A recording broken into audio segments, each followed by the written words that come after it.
ինչու է Հայաստանի արտաքին պարտքը այդքան ավելացել։ Նոր գործադիրը պետք է հաշվետվություն տա, ասում է Արամ Սարգսյանը։ Ինչ քաղաքական կուրս է վարել, որը չի բերել մեզ հաջողության, այսինքն այն բարեփոխում կոչվածները արդյունք չեն տվել եւ այդ դեպքում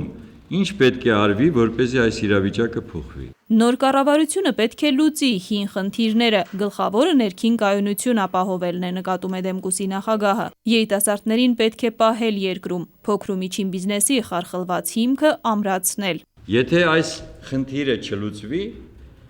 մենք միանշանակ տանուլ ենք տալու այդ ֆրոնտում, որովհետև Ալիևը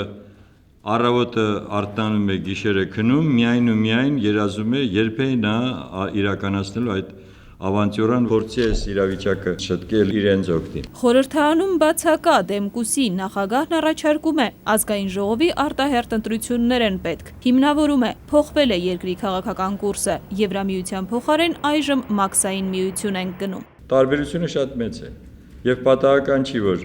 այն տնտեսական բլոկի նախարարները, որոնք այսօր գործում են, անպայման կփոխվեն։ Խորհրդարանական նոր ընտրություններն էլ կբերեն նրան, որ հասարակությունը վերջապես կարողանա իրական ընտրություն կատարի։ Նոր վարչապետին քննադատել Արամ Սարգսյանը չի շտապում։ Մի քանի օրվա վարչապետ է, պետք է աշխատի գոնե 100 օր։ Ընդդիմադիր քառյակի քայլերը որակում է քաղաքական պայքարի իմիտացիա։ 4 ուժերից առնվազն 3-ը մասնակցել են ներկա համակարգի ստեղծմանը, ասում է։ Ինչու պետք է ուզեն, որ այն վերանա։